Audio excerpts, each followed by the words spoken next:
All right, this is Scott Croucher with GCN, Genesis Communication Network, and we're talking with Bill Mansfield, a constitutional lawyer. Well, I'm a general lawyer, but I do some constitutional law work, yes. Okay, all right. And right now, we have problems with our First Amendment here, the right to peacefully assemble, or...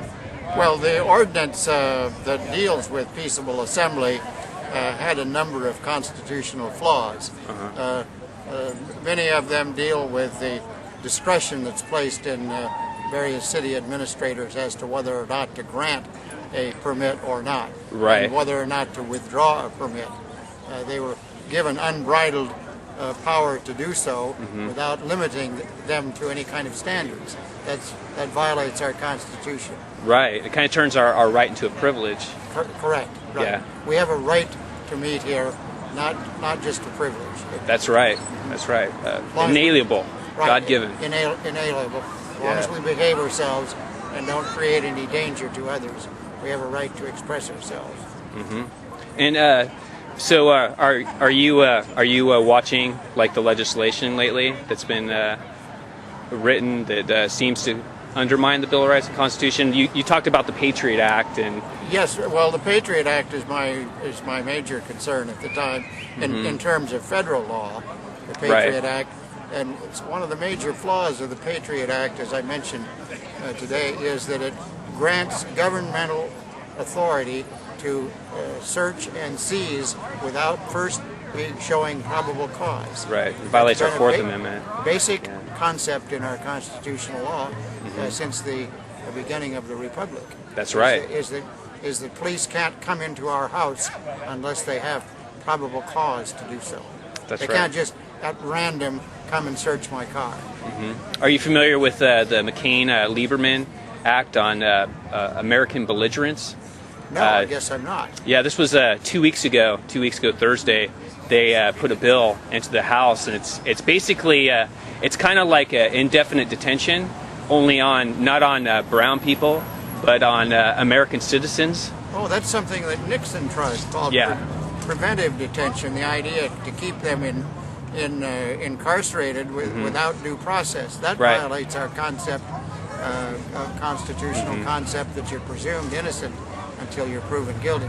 Right, and at that point you basically lose, under the bill, you lose all your rights, the right to be a fair trial, a speedy trial, because you'll now be put in a military tribunal under this legislation.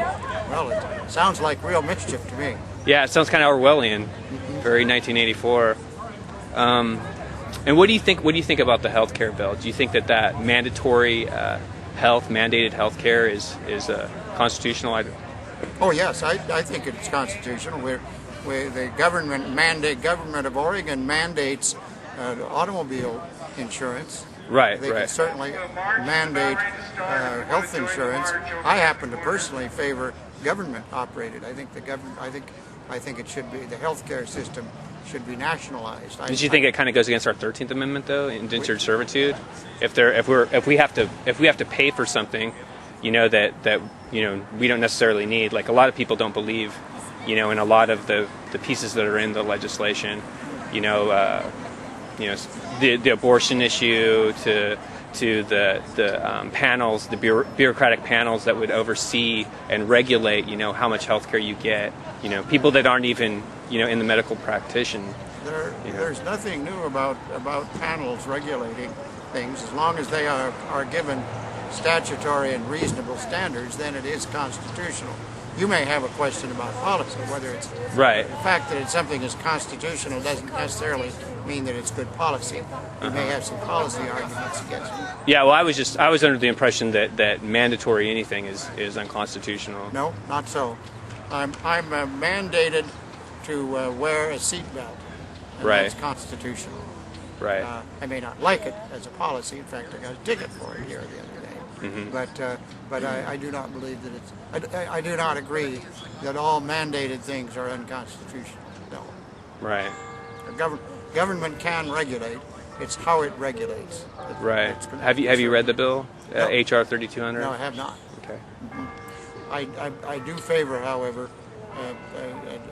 some Well, I favor universal health coverage. I think most of the opponents, although they won't say it, have a problem philosophically with mandated health care, with universal health care. I think health care should be a right, not a privilege. Okay. And that's a policy question, not right. a constitutional question. Right. Okay. And let's see. I'm trying to think. You talked about the Patriot Act and all that violating our Fourth Amendment right. And what do you think of the police state grid that's been put in place since the police state grid, the unwarranted searches, searches at the airports. Now they're putting body scanners in. I don't have any problem with body scanners. Really? No. They interfere with our lives, yes. Well, they interfere with your DNA too. They tear apart your DNA, and they biometrically scan you, and they put you in a database. Well, that part is of concern to me. If it has a health component, then I have a problem. There is a health component. Many scientists have come forward. Okay, that may well be, but conceptually, the idea that I have to undergo surveillance in order to get into an airplane is okay with me. The because scanning. I voluntarily go. That's different right. from government coming into my house. Right.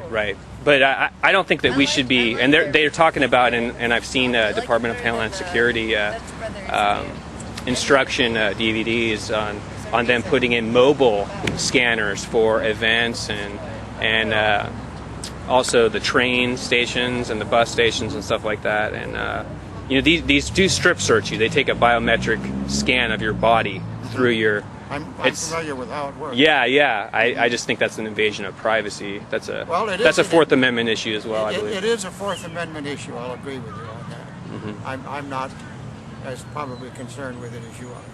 Yeah. I am concerned about it, yeah. Anytime there's an invasion of privacy, yes. Okay. And what do you think about the constitutional basis of us being at war without Congress declaring war? Oh, that's always been a problem with me. What can we do as citizens? We can elect legislators, Congress people that are willing to enact laws. Willing to follow the Constitution. Right, that prohibit. Right. Yeah. Okay. I could give you an example of some violations of constitutional rights here locally. Back in October of 2007, that's during the election, 2 years ago, general election. Two of our local citizens were in a city park, not this one. The Santo Center is a city park, passing out political material in favor of a candidate, and the park person running the Santo Center sent someone out to tell them they had to move. They couldn't pass out their literature there. Wow. And so that they continued to pass out their literature, and in about 30 minutes, 2 squad cars came by with 2 police officers and 2 public service officers, told them they had to move. That comes under the heading of educating our governmental units. Clearly a violation of their constitutional rights. They weren't plugging doors, they weren't hassling anyone, they were simply passing out literature. Right. And a clear violation in the public park. Right. Clear violation of their rights. Are you familiar with Posse Comitatus? Yep. Are you familiar with how the Department of Homeland Security has subverted Posse Comitatus through the National Guard and Coast Guard? No, I'm not. Okay. You probably have better insight into that than I have. Okay. What do you think about military policing our streets? Well, I have a serious problem with that. Yeah, we have a problem with the police state too. There's been a lot of events where did you read anything about the G20 event up in Pittsburgh? It was a banking confab they had up there, an international banking confab, and they had military and police on the streets together policing peaceful rallies, like this. And they actually had sound cannons, LRAD cannons, and they were pointing them at peaceful people. And then they went through the town and were even pointing them at children that were crossing the street. I did read about that. Yeah. Come to think of it, yeah, that's disquieting to me.